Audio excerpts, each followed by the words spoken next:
નમસ્કાર દોસ્તો, સ્વાગત છે તમારું તમારી પોતાની YouTube channel GK by M K sir Gujarati GK પર. આજે આપણે આ વિડીયોમાં ખૂબ જ મહત્વનો ટોપિક જોવાના છે, જેનું નામ છે નીતિ આયોગ. મિત્રો, આ વિડીયોમાં આપણે નીતિ આયોગની તમને સંપૂર્ણ સમજ આપીશું અને સાથે જ નીતિ આયોગના 50 મોસ્ટ એમપી પ્રશ્નો પણ સોલ્વ કરીશું. તો જો તમે આ વિડીયોને ખૂબ જ ધ્યાનથી અને પૂરો જોઈ લેશો તો આજ પછી નીતિ આયોગમાં તમારો એક પણ માર્ક્સ નહીં કપાય. અને મિત્રો, આ નીતિ આયોગ એટલો બધો ઇમ્પોર્ટન્ટ ટોપિક છે કે જો તમે કેળવણી નિરીક્ષક, પોલીસ, તલાટી, clerk, banking, STI, DYSO, TET TAT કે જીપીએસસી, ગૌણ સેવા કે રાજ્ય પરીક્ષા બોર્ડની કોઈ પણ સ્પર્ધાત્મક પરીક્ષા આપતો હોય, ઇવન તમે યુપીએસસીની પણ જો સિલેબસ જોશો તો તેમાં પણ આ ટોપિક હોય જ છે. તો તેનાથી તમે સમજી શકો છો કે આ ટોપિક કેટલો ઇમ્પોર્ટન્ટ છે. તો મિત્રો, વિડીયોને જરા પણ સ્કીપ ના કરતા અને પૂરો વિડીયો બહુ જ ધ્યાનથી જોજો. તમે જો આ વિડીયોને પૂરો ધ્યાનથી જોઈ લેશો તો નીતિ આયોગમાં તમારો એક પણ માર્ક્સ નહીં કપાય, એ શ્યોર છે. અને જો હજુ સુધી ચેનલને સબસ્ક્રાઇબ ના કરી હોય તો પ્લીઝ જલ્દીથી કરી લેજો. તો ચલો વિડીયો સ્ટાર્ટ કરીએ છીએ. સૌથી પહેલાં વાત કરીએ થિયોરીની, તો નીતિ આયોગની સ્થાપના અને પૃષ્ઠભૂમિ પર નજર નાખીએ તો નીતિ આયોગનું પૂરું નામ છે national institution for transforming India. મિત્રો, અહીંયા દરેક લીટીમાંથી તમારા માટે પ્રશ્નો નીકળે છે, માટે દરેકે દરેક લાઇનને ધ્યાનથી જોજો અને સમજજો. તો આ પ્રશ્ન ઘણી બધી પરીક્ષામાં પૂછાય છે કે નીતિ આયોગનું પૂરું નામ શું છે, તો તેનું નામ છે national institution for transforming India. 15 March 1950ના રોજ જે સ્થાપાયું હતું યોજના આયોગ, જેને પ્લાનિંગ કમિશન કહે છે, તેનું સ્થાન આ નીતિ આયોગે લીધું છે. તો જો તમને પૂછવામાં આવે કે નીતિ આયોગ કોનું સ્થાન લીધું છે, તો યોજના આયોગ અથવા તો આને આયોજન પંચ પણ કહે છે. નીતિ આયોગની સ્થાપના 1 જાન્યુઆરી 2015ના રોજ થઈ હતી અને તેનું મુખ્ય મથક નવી દિલ્હીમાં આવેલું છે. નીતિ આયોગ એક બિન બંધારણીય અને સલાહકારી સંસ્થા છે કે જેને ભારત સરકારનું થિંક ટેન્ક કહેવામાં આવે છે.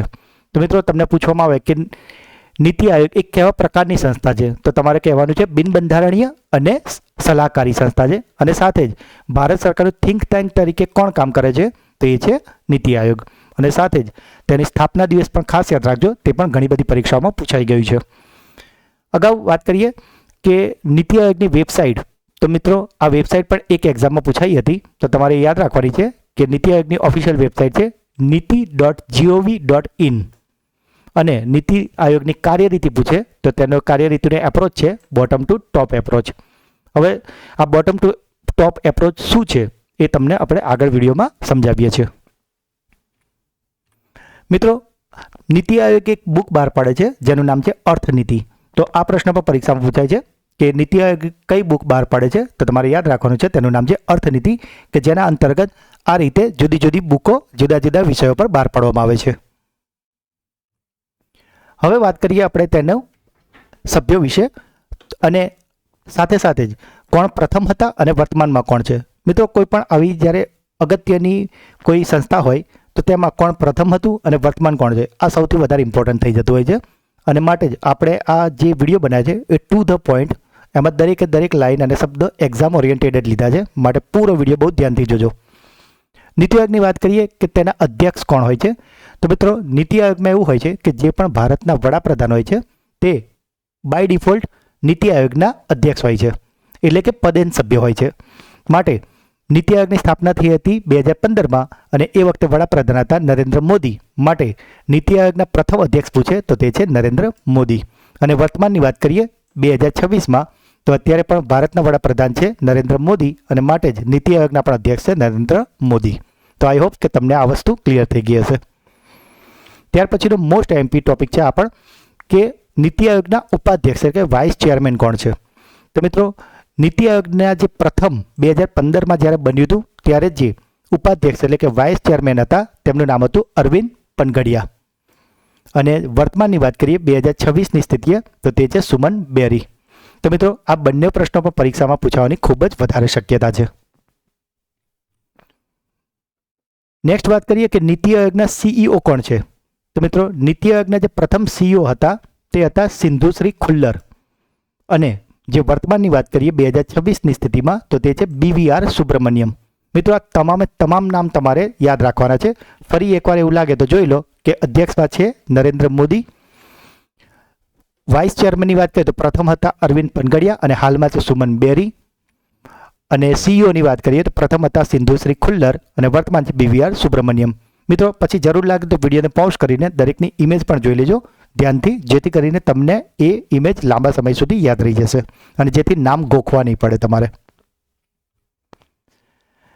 જો સીઈઓના વાત કરીએ તો અત્યારે આપણે જેમ આગળ અત્યારે જોયું છે કે પ્રથમ કોણ હતા અને વર્તમાન કોણ છે, પણ જો ટોટલી કાર્યકાળની વાત કરીએ તો સિંધુશ્રી ખુલ્લર એ 1 જાન્યુઆરીથી લઈને 2015થી લઈને 31 ડિસેમ્બર 2015 સુધી રહ્યા હતા. ત્યારબાદ તેમના બાદ જે બીજા સીઈઓ બન્યા હતા તે હતા અમિતાભ કાંત અને તેઓ 17 ફેબ્રુઆરી 2016થી લઈને 30 જૂન 2022 સુધી રહ્યા હતા. તેમના બાદ આવ્યા હતા પરમેશ્વરન અય્યર, જેઓ 1 જુલાઈ 2022થી લઈને 20 ફેબ્રુઆરી 2023 સુધી સીઈઓ તરીકે કાર્યભાર સંભાળ્યો હતો. અને લાસ્ટમાં આવ્યા છે BVR સુબ્રમણ્યમ કે જેમણે 25 ફેબ્રુઆરી 2023 ચાર્જ લીધો છે અને વર્તમાનમાં પણ તેઓ છે. મિત્રો આ સ્લાઇડ લેવાનું કારણ એ છે કારણ કે આમાંથી મોસ્ટ આઈએમપી એક થાય છે આ કે પ્રથમ કોણ હતા, તો એ છે સિંધુશ્રી ખુલ્લર. બીજો પ્રશ્ન પૂછાઈ શકે કે આ સીઈઓમાં સૌથી લાંબા સમય સુધી કયા સીઈઓ રહ્યા હતા, તો મિત્રો આપ જોઈ શકો છો કે સૌથી લાંબો સમય 2016થી લઈને 2022 એમાં રહ્યા છે અમિતાભ કાંત.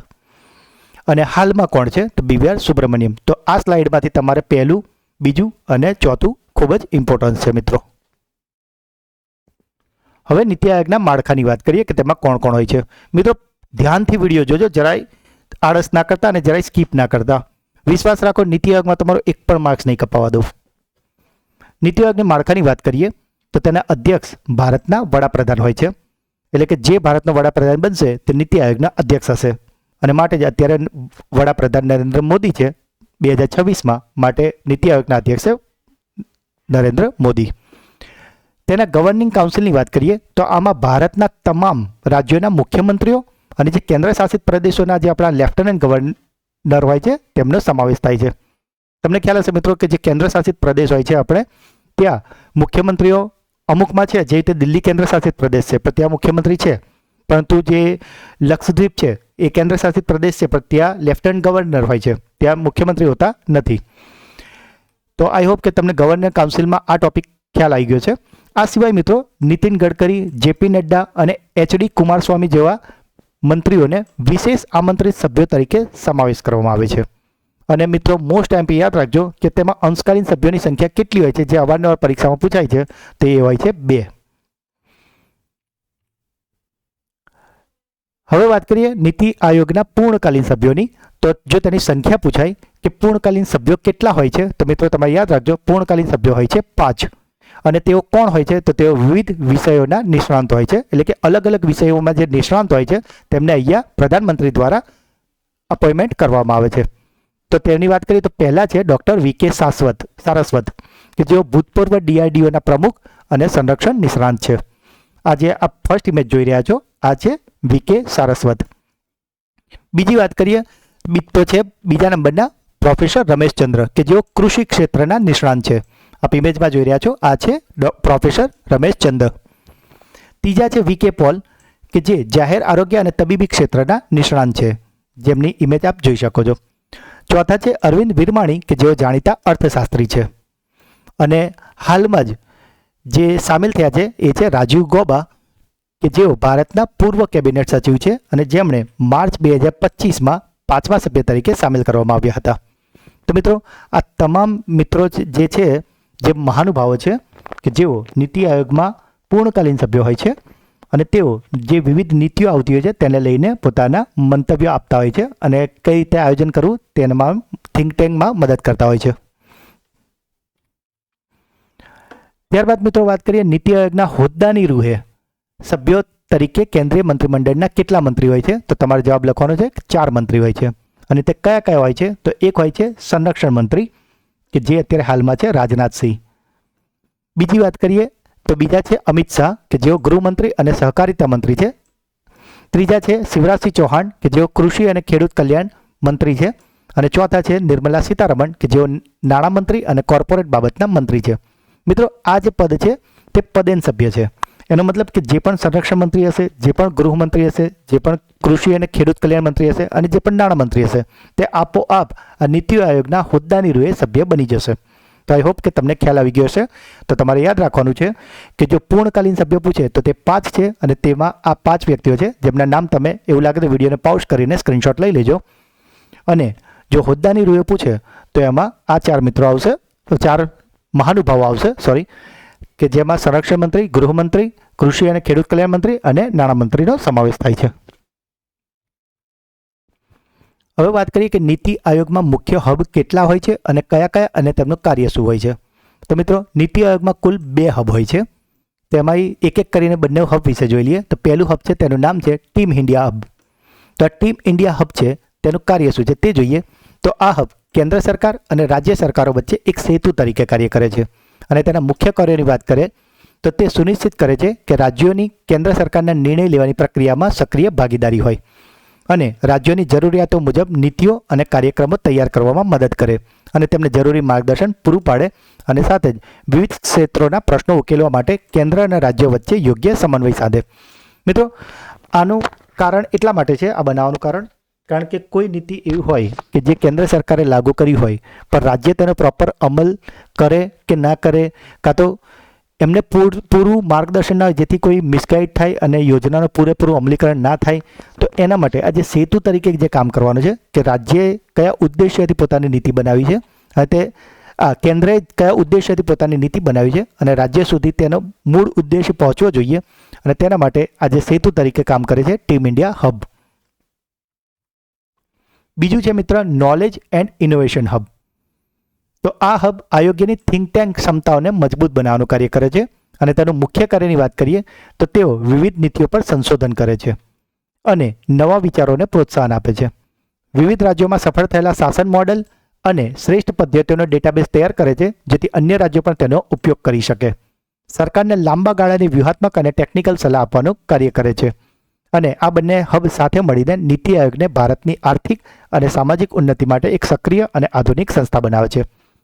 એટલે કે મિત્રો અહીંયા જો તમે શબ્દ જોયો શાસન મોડેલ, એટલે મતલબ કે જો કોઈ રાજ્યએ પોતાની રીતે કોઈ નીતિ લાગુ કરી છે અને તે ત્યાં ખૂબ જ સફળ થઈ છે અને લોકોને ખૂબ જ ફાયદો થયો છે, તો આ જે નોલેજ એન્ડ ઇનોવેશન હબ હશે તે શું કરશે કે તે મોડેલને અન્ય રાજ્યોમાં પણ લાગુ કરાવશે અને આ રીતે જે મોડલ છે કે જે ઓલરેડી સક્સેસ ગયેલું છે એક રાજ્યમાં તેને લાભ ધીરે ધીરે આખા ભારતમાં અપાવડાવે છે. ત્યારબાદ વાત કરીએ મહત્વના સૂચકાંકો પર. તો નીતિ આયોગ જે ઘણા બધા સૂચકાંકો એટલે કે રિપોર્ટો બહાર પાડે છે અને તેમાં મુખ્ય સૂચકાંકોની વાત કરીએ તો તે 4 સૂચકાંકો હોય છે. જેમાં પહેલું છે SDG India index, sustainable development goals India index જેનું પૂરું નામ છે અને તે ટકાઉ વિકાસ લક્ષ્યોમાં પ્રગતિ માટે કામ કરે છે. બીજું છે હેલ્થ ઇન્ડેક્સ કે જે આરોગ્ય ક્ષેત્રે રાજ્યોનું પ્રદર્શન નક્કી કરે છે. ત્રીજું છે ઇન્ડિયા ઇનોવેશન ઇન્ડેક્સ કે જે નવા સંશોધનો અને ટેકનોલોજી પર કાર્ય કરે છે. અને ચોથું છે એક્સપોર્ટ પ્રિપેર્ડનેસ ઇન્ડેક્સ કે જે નિકાસ માટેની સજ્જતા નક્કી કરે છે. મિત્રો નીતિ આયોગ શું કરે છે કે આ જે બધા ઇન્ડેક્સો છે તે બહાર પાડે છે કે જેથી કરીને એક લિસ્ટ બહાર પાડે અને તેમાં એ જણાવે છે કે કયું રાજ્ય કયા ઇન્ડેક્સમાં પ્રથમ છે કે બીજું છે અને આનાથી દરેક રાજ્યોને તેમાં કઈ રીતે વધારે સારું કરવું તેના માટે પ્રેરણા અને એક હેલ્ધી કોમ્પિટિશન મળે છે. આગળ વાત કરીએ નીતિ આયોગના સંગઠનોની, તો તેમાં મુખ્ય 3 સંગઠન છે. જેમ અગાઉ જોયું કે પહેલું છે ગવર્નર કાઉન્સિલ કે જેમાં તમામ મુખ્યમંત્રીઓ અને લેફ્ટનન્ટ ગવર્નર હોય છે. બીજું છે રિજનલ કાઉન્સિલ કે જેમાં એકથી વધુ રાજ્યોને અસર કરતી બાબતો માટે છે. અને ત્રીજું છે વિશેષ આમંત્રિત કે જે પ્રધાનમંત્રી દ્વારા વિશેષ જ્ઞાન ધરાવતા મહાનુભાવોને આમંત્રિત કરાય છે. મિત્રો આ જે રિજનલ કાઉન્સિલ છે તેનું તમને એક ઉદાહરણ આપીને સમજાવું કે દાખલા તરીકે કોઈ નર્મદા નદી છે કે જે મધ્યપ્રદેશમાંથી ગુજરાતમાં આવે છે અને માની લો કે ગુજરાત અને મધ્યપ્રદેશ વચ્ચે પાણીની બાબતમાં વિવાદ થઈ ગયો છે. તો એવા સમયે આ જે રિજનલ કાઉન્સિલ હશે તે જે વિવાદ છે તેને શાંતિથી અને હકારાત્મક રીતે સોલ્વ કરવામાં મદદ કરશે. આગળ વાત કરીએ નીતિ આયોગની વિશિષ્ટ પાંખની, તો તેની મુખ્ય 3 પાંખો છે મિત્રો. એમાં પહેલી પાંખ છે સંશોધન પાંખ જેને રિસર્ચ વિંગ કહે છે. આ પાંખ નીતિ આયોગની મુખ્ય થિંક ટેન્ક તરીકે કાર્ય કરે છે અને જે વિવિધ ક્ષેત્રો જેવા કે શિક્ષણ, આરોગ્ય, કૃષિના નિષ્ણાંતો અને વિદ્વાનોનો એક સમૂહ હોય છે અને તેઓ સરકાર માટે ઊંડાણપૂર્વકનું સંશોધન કરે છે અને ડેટા આધારિત નીતિઓ તૈયાર કરવામાં મદદરૂપ કરે છે. બીજી છે પરામર્શ પાંખ કે જે કેન્દ્ર અને રાજ્ય સરકારને ટેકનિકલ સલાહ અને કુશળતા પૂરી પાડે છે. તે સરકારના વિવિધ પ્રોજેક્ટ્સમાં નિષ્ણાંતોની પેનલ તરીકે કામ કરે છે અને ખાનગી ક્ષેત્રના નિષ્ણાંતો અને સરકારી તંત્ર વચ્ચે કડી બનીને નવા વિચારોના અમલીકરણમાં મદદ કરે છે. મિત્રો, ત્રીજું છે ટીમ ઇન્ડિયા પાક. આ પાકમાં દરેક રાજ્ય અને કેન્દ્રશાસિત પ્રદેશના પ્રતિનિધિઓ સામેલ હોય છે. તો તમારે 3 પાકો યાદ રાખવાની છે. મિત્રો, એવું લાગે તો આ જેટલા પણ સ્લાઇડ જાય છે એના સ્ક્રીનશોટ પર તમે લેતા રહેજો અને આની PDF તમને અમારી ટેલિગ્રામ ચેનલ પરથી મળશે. તો આ જે 3 પાકો છે તેમનું મુખ્ય કામ કેન્દ્ર અને રાજ્ય વચ્ચે સંવાદ જાળવવાનું અને સુનિશ્ચિત કરે છે કે દરેક રાજ્યની સમસ્યાઓ અને જરૂરિયાતોને નીતિ નિર્ધારણ સમયે ધ્યાનમાં લેવામાં આવે. મિત્રો, વાત કરીએ નીતિ આયોગની અંદરના અન્ય વિભાગોની, તો તેની અંદર ઘણા બધા વિભાગો કામ કરે છે. લગભગ 20થી વધારે વિભાગો છે અને જેમાં કૃષિ વિભાગ, આરોગ્ય અને પરિવાર કલ્યાણ વિભાગ, શિક્ષણ વિભાગ, ગરીબી નાબૂદી વિભાગ, ઉર્જા અને પર્યાવરણ વિભાગ, કૌશલ વિકાસ એટલે કે સ્કિલ ડેવલપમેન્ટ, આવા 20થી વધારે વિભાગો આમાં કામ કરે છે. મિત્રો, અગાઉ આપણે વાત કરી કે નીતિ આયોગે કોનું સ્થાન લીધું હતું, તો યોજના પંચની. તો હવે યોજના પંચ વિશેથી પણ ઘણીવાર પ્રશ્નો પૂછાઈ જતા હોય છે. તો તેના પરથી પરીક્ષામાં જે પૂછાવા લાયક જે બાબતો છે એના પર એક નજર નાખી લઈએ. તો યોજના પંચ, કે જેને અન્ય નામ છે આયોજન પંચ, અને તેની સ્થાપના કરાઈ હતી 15 માર્ચ 1950ના દિવસે. તેના અધ્યક્ષની વાત કરીએ તો યોજના આયોગ એટલે કે આયોજન પંચના અધ્યક્ષ હતા જવાહરલાલ નહેરુ અને તે એક ગેરબંધારણીય સંસ્થા હતી. આ જે સંસ્થા રચાઈ હતી આયોજન પંચ, તે 1946માં નિયોગી સમિતિની ભલામણથી રચાઈ હતી. અને આ જે આયોજન પંચ છે તેના મુખ્ય કાર્યોની વાત કરીએ તો તેઓ એક તો પંચવર્ષીય યોજના બહાર પાડતા હતા અને રાજ્ય અને મંત્રાલયોમાં નાણાં નીતિની વહેંચણી કરતા હતા. મિત્રો, એ શબ્દ આવે છે પંચવર્ષીય યોજના. તો તમને પૂછવામાં આવે કે અત્યાર સુધી કેટલી પંચવર્ષીય યોજના આવી, તો તમારે યાદ રાખવાનું છે કે કુલ 12 પંચવર્ષીય યોજના આવી છે, જેમાં પહેલી આવી હતી 1951થી લઈને 56ના સમય દરમિયાન અને જે અંતિમ આવી હતી તે હતી 2012થી 2017 દરમિયાન. કારણ કે 2015માં નીતિ આયોગ આવી ગયું હતું, માટે 2017 બાદ નવી રચના કરાઈ ન હતી પંચવર્ષીય યોજનાની. અને મિત્રો, ખાસ અહીંયા જો કાર્યરીતિની વાત કરીએ તો તે છે ટોપ ટુ બોટમ એપ્રોચ. નીતિ આયોગમાં હમણાં જ આપણે જોયું કે તે બોટમ ટુ ટોપ હતું અને આ છે ટોપ ટુ બોટમ. હવે આનો અર્થ શું છે એ તમને સમજાવું કે ટોપ ટુ બોટમનો મતલબ એ થાય મિત્રો, જેમ અત્યારે તમે સ્ક્રીન પર જોઈ શક્યા છો કે તેમાં ઉપરના કેન્દ્રમાંથી જે પણ ડિસિઝન લેવાય એ સીધો બોટમ સુધીનો આવતો હતો અને લોકોએ એ પ્રમાણે વર્તવું પડતું હતું. આને કહેવાય ટોપ ટુ બોટમ એપ્રોચ, એટલે કે ઉપરથી સીધો આદેશ આવે જેનું પાલન નીચે ગ્રાઉન્ડ લેવલ સુધી કરાવવામાં આવતું હતું. અને અત્યારે જે નીતિ આયોગનો જે કાર્યરીતિનો એપ્રોચ છે તે છે બોટમ ટુ ટોપ, એટલે કે એમની પોતાની જે પણ સ્કીમો હોય છે કે જે પણ કોઈ પણ એમની નીતિ આયોગ પોતાના ડિસિઝન લે છે તો તેના માટે સૌથી પહેલાં ગ્રાઉન્ડ લેવલ પરથી બધાના ફીડબેક લેવામાં આવે છે, લોકોના સલાહ સૂચન લેવામાં આવે છે અને તેના આધારે બધી પોતાની નવી નીતિઓ ઘડવામાં આવે છે. તો આઈ હોપ કે તમને ખ્યાલ આવી ગયો છે કે ટોપ ટુ બોટમમાં ઉપરથી આદેશ આવે છે, જ્યારે બોટમ ટુ ટોપમાં નીચેથી લોકોની સલાહ મશવરા લઈને, સલાહ સૂચનો લઈને ત્યારબાદ ઉપર નીતિઓ ઘડવામાં આવે છે. મિત્રો, હવે આપણે એક કામ કરીએ, side by side NITI Aayog અને આયોજન પંચની કમ્પેરિઝન એટલે કે તફાવત જોઈ લઈએ, જેથી તમને એકદમ ક્લિયર થઈ જાય. તો સૌથી પહેલાં વાત કરી અભિગમની. તો જેમ હમણાં જ જોયું કે જે આયોજન પંચ છે તેનો અભિગમ હતો ટોપ ટુ ડાઉન અભિગમ, એટલે કે કેન્દ્રથી રાજ્ય તરફ ઉપર ડિસિઝન લેવાય અને એનું પાલન બોટમ સુધી કરાવવામાં આવતું હતું. અને નીતિ આયોગમાં તેનાથી ઊંધું છે બોટમ અપ અભિગમ, કે જે ગ્રામીણ રાજ્ય સ્તરથી કેન્દ્ર તરફ જાય છે. એટલે પેલું ઉપરથી આમ નીચે આવતું હતું અને આ નીચેથી ઉપર જાય છે. બીજી વાત કરીએ ભૂમિકાની, તો આયોજન પંચ સરકારી વિભાગો અને રાજ્યોને નાણાકીય ભંડોળ ફાળવવાનું સત્તા ધરાવતું હતું. મતલબ કે કયા રાજ્યને કેટલું નાણું ભંડોળ એલોટ કરવું તે આયોજન પંચ નક્કી કરતું હતું. જ્યારે નીતિ આયોગની વાત કરીએ તો તે માત્ર એક થિંક ટેન્ક છે, તેને ભંડોળ આપવાની કોઈ સત્તા નથી, તે માત્ર સલાહ આપે છે. ત્રીજી વાત છે રાજ્યોની ભૂમિકાની. તો આયોજન પંચમાં રાજ્યોની જે ભૂમિકા હતી ને એ ખૂબ જ મર્યાદિત હતી અને તેઓ મુખ્યત્વે પ્રેક્ષક તરીકે જ હતા, કારણ કે ડિસિઝન ઉપરથી લેવાતું હતું અને જો તેઓ વિરોધ કરે તો તેમને આ જે નાણાકીય ભંડોળ છે તેમાં કાપ થાય કાં તો ડિલે થવાની શક્યતા રહેતી હતી. પરંતુ નીતિ આયોગમાં રાજ્યોની ભૂમિકા અત્યંત મહત્વની છે અને તેમાંય ટીમ ઇન્ડિયા હબ દ્વારા રાજ્યો સક્રિય ભાગીદાર બને છે. સભ્યપદની વાત કરીએ તો તેમાં મર્યાદિત પૂર્ણકાલીન સભ્યો હતા, જ્યારે નીતિ આયોગમાં પૂર્ણકાલીન સભ્યોની સાથે નિષ્ણાંતો અને પ્રેક્ટિશનરોનો પણ સમાવેશ કરાય છે. જો બંધારણની વાત કરીએ તો આયોજન પંચ એક રાષ્ટ્રીય વિકાસ પરિષદ હતી કે જે અંતિમ નિર્ણય લેતી હતી. અને જ્યારે આજે નીતિ આયોગ છે એક ગવર્નિંગ કાઉન્સિલ છે કે જેમાં તમામ રાજ્યોના મુખ્યમંત્રી અને કેન્દ્રશાસિત પ્રદેશોના લેફ્ટનન્ટ ગવર્નરનો સમાવેશ થાય છે. અને છેલ્લે જોઈએ નીતિ નિર્ધારણની, તો આયોજન પંચ છે એ પંચવર્ષીય યોજના તૈયાર કરતું હતું, એટલે કે 5-5 વર્ષ માટે, જ્યારે નીતિ આયોગ છે લાંબા ગાળાની વ્યૂહરચના અને કાર્યસૂચિ તૈયાર કરે છે અને એટલા માટે જ પંચવર્ષીય યોજનાઓને બંધ કરવામાં આવી હતી. તો આઈ હોપ મિત્રો કે તમને આયોજન પંચ અને નીતિ આયોગનો તફાવત સાઈડ બાય સાઈડ હવે ક્લિયર થઈ ગયો હશે. હવે જો ટૂંકમાં આખો સાર કાઢીએ તો આયોજન પંચ હતું એ આદેશ આપવાનું કામ કરતું હતું, જ્યારે નીતિ આયોગ છે એ સહકારી સંઘવાદ એટલે કે કોઓપરેટિવ ફેડરલિઝમ અને સહયોગના સિદ્ધાંત પર કામ કરે છે. અને જો હવે અંતિમ વાત કરીએ 2026ના સંદર્ભમાં મહત્વના મુદ્દાઓ, તો નીતિ આયોગનું વિઝન શું છે, તેને બનાવ્યું છે, તો તેમનું ફાઇનલ લક્ષ્યાંક શું છે. તો નીતિ આયોગ અત્યારે વિકસિત ભારત એટ 2047 એટલે કે 2047 માટે જે વિકસિત ભારત છે તેનું રોડમેપ પર કામ કરી રહ્યું છે અને સાથે તે ભારતને 2030 સુધીમાં અર્થતંત્રને $5 ટ્રિલિયન સુધી પહોંચાડવા માટે મહત્વની વ્યૂહરચના બનાવી રહ્યું છે. તો મિત્રો આ હતી નીતિ આયોગની સંપૂર્ણ થિયોરી. આઈ હોપ કે તમને હવે કોઈ ડાઉટ નહીં રહે. જો તેમ છતાં તમને એવું લાગે તો આપને રિક્વેસ્ટ છે કે આની લિંક સાચવી રાખજો અને આને હજુ 1-2 વાર જોઈ લેજો કે જેથી કરીને નીતિ આયોગમાંથી તમારો એક પણ માર્ક્સ ના કપાય. અને જો મિત્રો હજુ સુધી ચેનલને સબસ્ક્રાઇબ ના કરી હોય તો પ્લીઝ અત્યારે જ કરી લેજો, કારણ કે આપણે આવા જ અગત્યના ટોપિકો પર વિડીયો અવારનવાર લાવતા હોઈએ છીએ અને તેમાં આપણે પૂરેપૂરી સમજ અને MCQ બધું કરાવતા હોઈએ છીએ. તો ચલો મિત્રો હવે શરૂ કરીએ છીએ આપણા 50 MCQ કે જો તમે આગળની થિયોરી શાંતિથી સારી રીતે સમજ્યા હશો તો આમાં મોટાભાગના પ્રશ્નો તમારા સાચા પડવા જોઈએ. તો પહેલો પ્રશ્ન છે, નીતિ આયોગનું પૂરું નામ શું છે?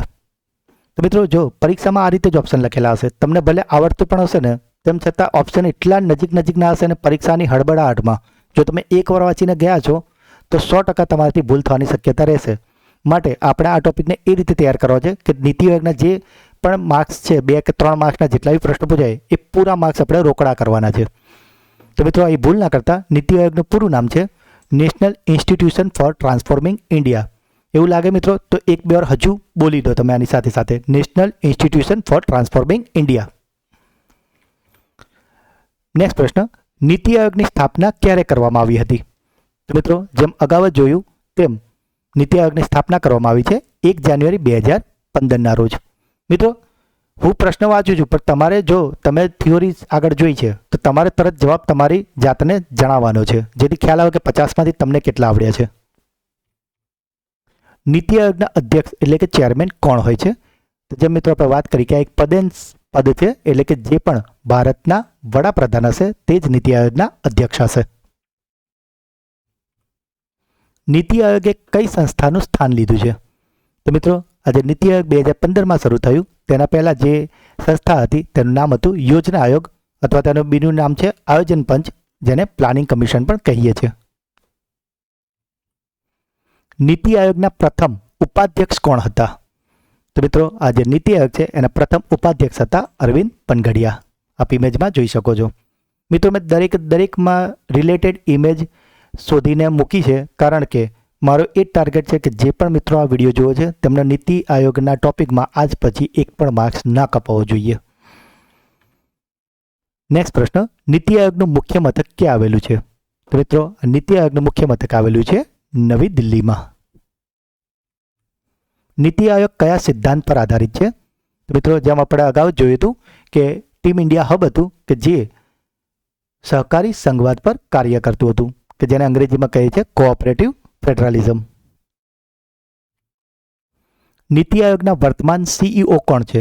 મિત્રો એ કન્ફ્યુઝ ના થતા, એ વર્તમાન પૂછ્યું છે કે પ્રથમ પૂછ્યું છે એ શાંતિથી જોઈ લેવાનું છે કે સૌથી લાંબા સમયના. તો જેમ આપણે અગાઉ જોયું કે પ્રથમ હતા સિંધુસિંહ ભુલ્લર, સૌથી લાંબા સમય માટે હતા અમિતાભ કાંત અને વર્તમાનમાં છે BVR સુબ્રમણ્યમ. નીતિ આયોગની ગવર્નિંગ કાઉન્સિલમાં કોનો સમાવેશ થાય છે?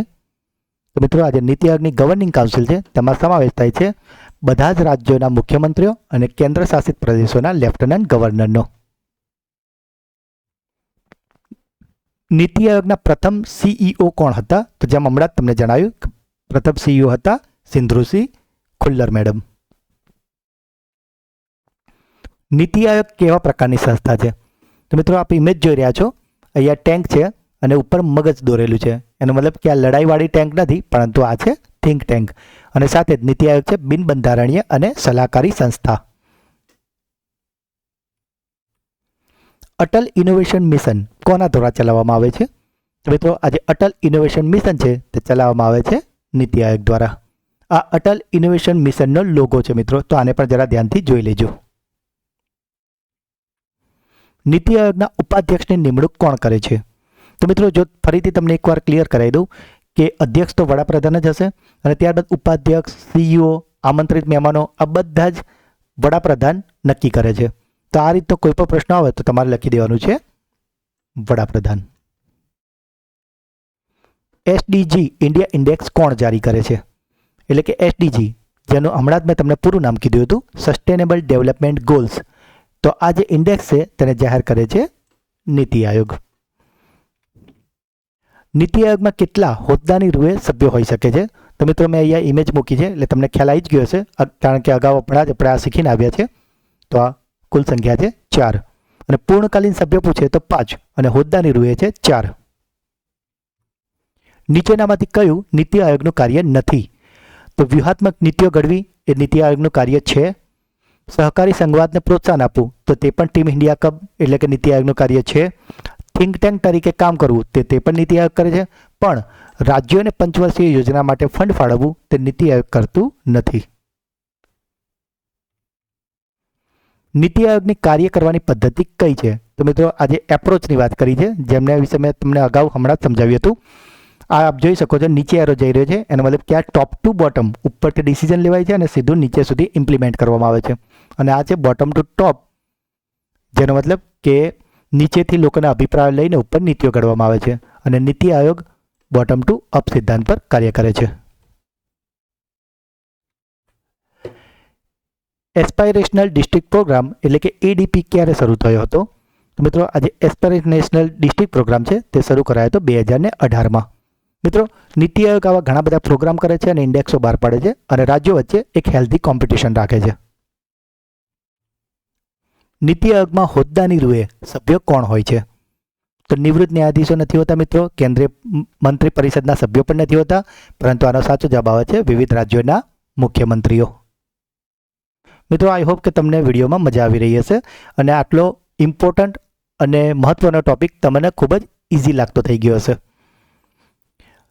કમ્પોઝિટ વોટર મેનેજમેન્ટ ઇન્ડેક્સ કોણ બહાર પાડે છે?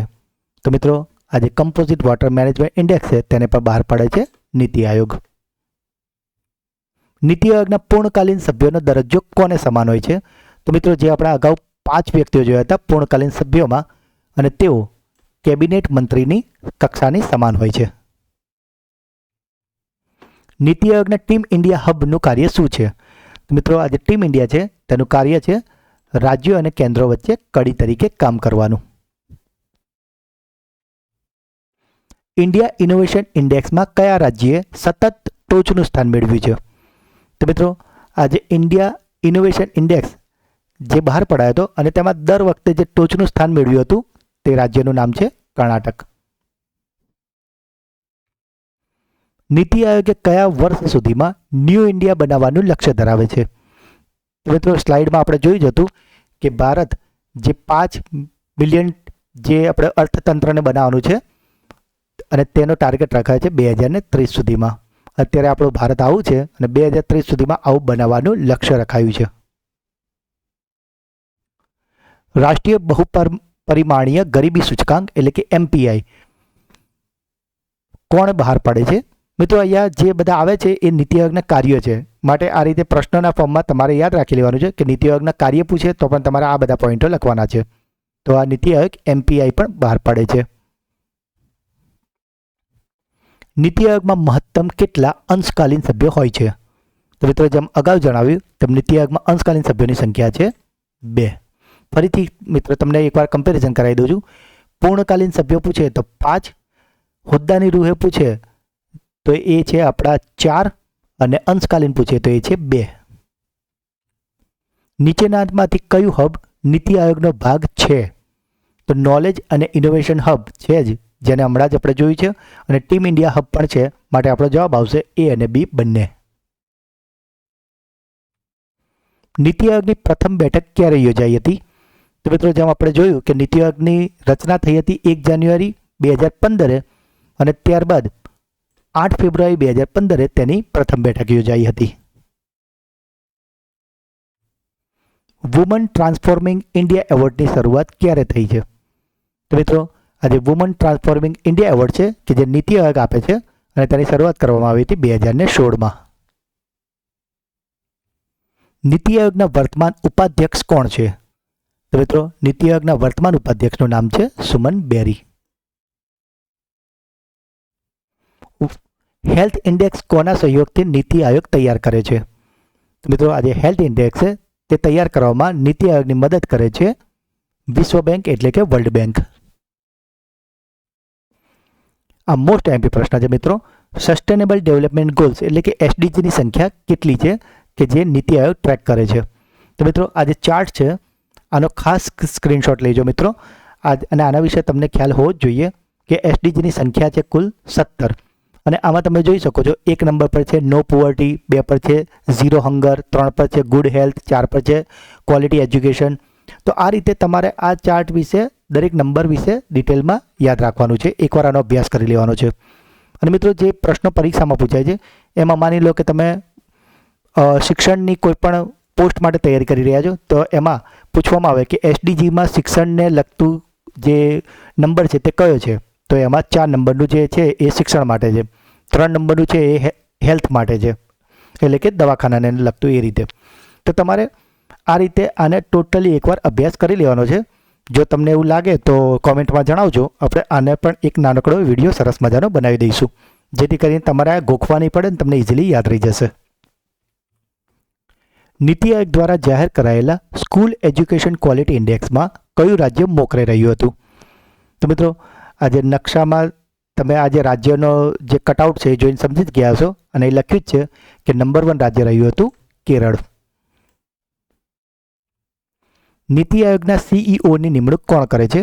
તો જેમ મિત્રો મેં અગાઉ જ જણાવ્યું તમને કે મોટાભાગના જે પદ છે આમંત્રિત મહેમાનો, સીઈઓ, ઉપાધ્યક્ષ તમામની નિમણૂક કરે છે આપણા વડાપ્રધાન. મેન્ટોર ઇન્ડિયા અભિયાન કયા પ્રોજેક્ટનો ભાગ છે? તો મિત્રો આજે મેન્ટોર ઇન્ડિયા છે તે ભાગ છે અટલ ઇનોવેશન મિશનનો.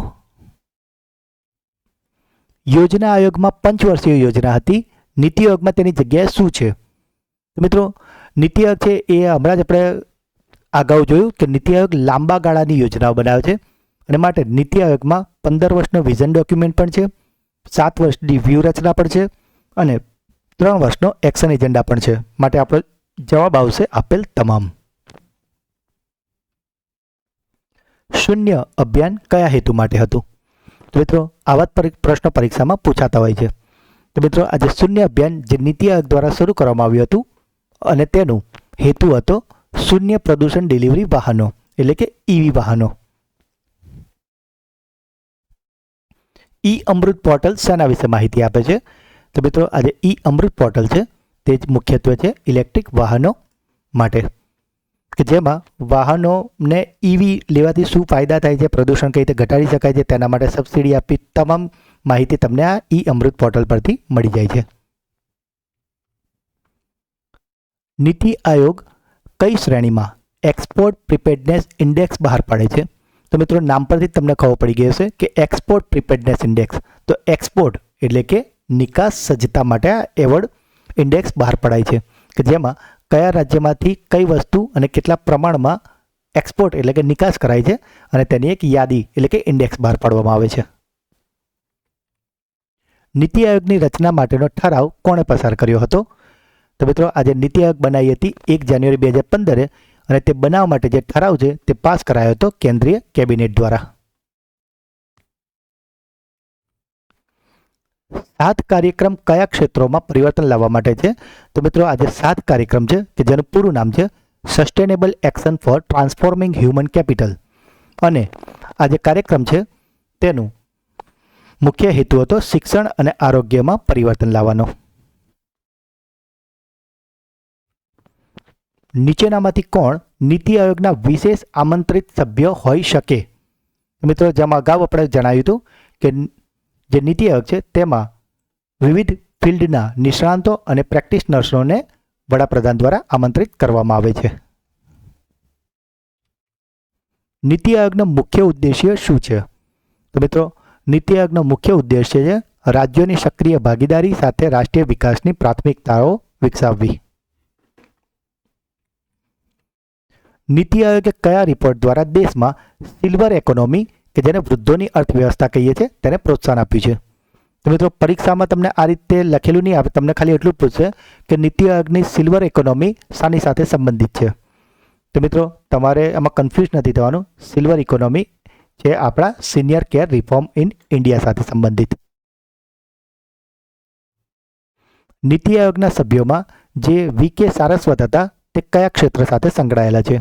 તો મિત્રો જેમ અગાઉની સ્લાઇડમાં આપણે તમને આમની ઇમેજ બી બતાવી હતી અને સાથે તેમના હોદ્દાની સાથે તેઓ શું હતા, કયા ફિલ્ડમાં છે તેના વિશે પણ જણાવ્યું છે.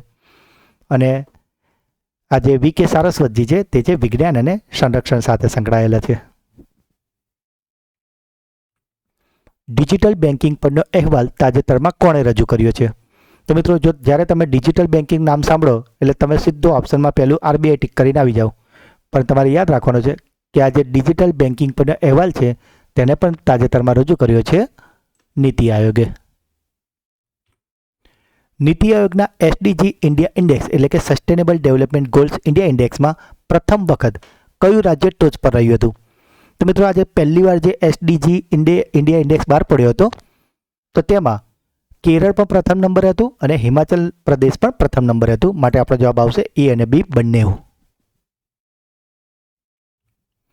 નીતિ આયોગમાં પરિષદ એટલે કે કાઉન્સિલના અધ્યક્ષ કોણ હોય છે? તો જેમ આપણે ઘણી બધી વાર અત્યારે તમને જણાવી દીધું કે નીતિ આયોગના અધ્યક્ષ હોય છે વડાપ્રધાન.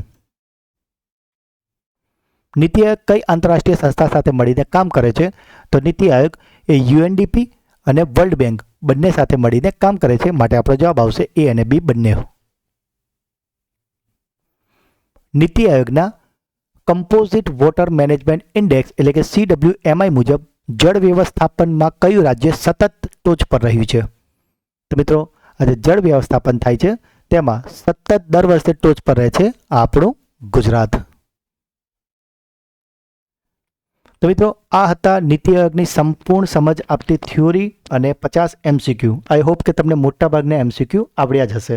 અને હજુ પણ એવું લાગે તો આ વિડીયોને હજી એકાદ બે વાર જોઈ લેજો અને જેથી કરીને નીતિ આયોગના પ્રશ્ન તમે સૌથી પહેલાં ફૂલ કોન્ફિડન્સથી ટીક કરશો. અને મિત્રો આપણે આ ચેનલ પર આવા જ ઇમ્પોર્ટન્ટ ટોપિક્સના વિડીયો રેગ્યુલર આવે છે અને જો દરેક વિડીયો તમે જોવાની હેબિટ રાખશો તો જે વિડીયો આપણા ટોપિકનો જોઈ લેશો તેમાંથી તમારો એક પણ માર્ક્સ નહીં કપાય.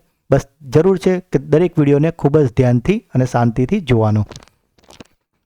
તો મિત્રો આજના જે 3 બુસ્ટર ટેસ્ટના પ્રશ્નો છે જેના જવાબ તમારે કોમેન્ટમાં લખવાના છે. આજનો પહેલો પ્રશ્ન છે નીતિ આયોગનું પૂરું નામ શું છે? આજનો બીજો પ્રશ્ન નીતિ આયોગમાં મહત્તમ કેટલા અંશકાલીન સભ્યો હોઈ શકે? અને છેલ્લો સવાલ નીતિ આયોગના પ્રથમ CEO કોણ હતા? મિત્રો અહીંયા પ્રથમ પૂછ્યું છે, કન્ફ્યુઝ ના થતા. ત્રણેય પ્રશ્નના જવાબ તમારે કોમેન્ટમાં લખવાના છે. અને મિત્રો મોટાભાગના વિદ્યાર્થી મિત્રો વિડીયો જુએ છે, તેમને ગમે છે, પરંતુ લાઇક કરતા નથી, કાં તો પ્રશ્નના જવાબ આપતા નથી. પરંતુ મિત્રો જ્યારે પરીક્ષા લેવાતી હોય છે ત્યારે લાખો ફોર્મ ભરાતા હોય છે. જ્યારે સિલેક્શન થાય છે ને ત્યારે ખૂબ જ થોડા લોકોનું થતું હોય છે. અને આ થોડા લોકો એ જ હોય છે કે તેઓ વિડીયો જોયા બાદ થોડોક એફર્ટ લેતા હોય છે. એટલે કે આના પ્રશ્નના જવાબો લખતા હોય છે અને આવું કંઈક નાના નાના એફર્ટ લાવતા હોય છે. અને જેમ મિત્રો આપણા ચેનલની ટેગલાઇન છે કે દરરોજના નાના નાના પ્રયત્નો જ એક દિવસ મોટી જીત અપાવે છે. તો મિત્રો મારો એક જ ઉદ્દેશ્ય છે કે મારા તમામ મિત્રો પોતાની લાઈફમાં ખૂબ જ સફળ થાય. અને તેના માટે તમે આટલું તો કરી જ શકો કે આ ચેનલના દરેક વિડીયોને ડેઇલી જોવાની એક આદત બનાવી દેજો. અને જેથી કરીને તમે કોઈ પણ સ્પર્ધાત્મક પરીક્ષા આપશો ને તો ફૂલ કોન્ફિડન્સથી આપશો અને તમે એમાં 100% સફળ થશો જ. તો મિત્રો જો આપને આ વિડીયો ગમ્યો હોય તો તેને લાઇક કરજો. જે પણ પ્રશ્ન પૂછવામાં આવે છે કે તમારો કોઈ ડાઉટ છે તો તેને કોમેન્ટ કરો. મિત્રો હું દરેક કોમેન્ટ વાંચું છું અને દરેક મિત્રને હું જવાબ આપવાનો મારો પૂરો પ્રયત્ન હોય છે. વિડીયોને તમારા તમામ મિત્રો સાથે જરૂરથી WhatsApp Telegram પર મિત્રો શેર કરજો અને ચેનલને સબસ્ક્રાઇબ ના કરી હોય તો તમે પણ કરજો અને તમારા તમામ મિત્રોને પણ કરાવડાવજો. તો મળીએ છીએ એક નવા વિડીયોમાં. ત્યાં સુધી ભણતા રહો, આગળ વધતા રહો. જય હિન્દ, જય ભારત, જય ગુજરાત. અને નેક્સ્ટ વિડીયો તમારે કયા ટોપિક પર જોઈએ છે તે પણ મને કોમેન્ટમાં જરૂરથી જણાવજો.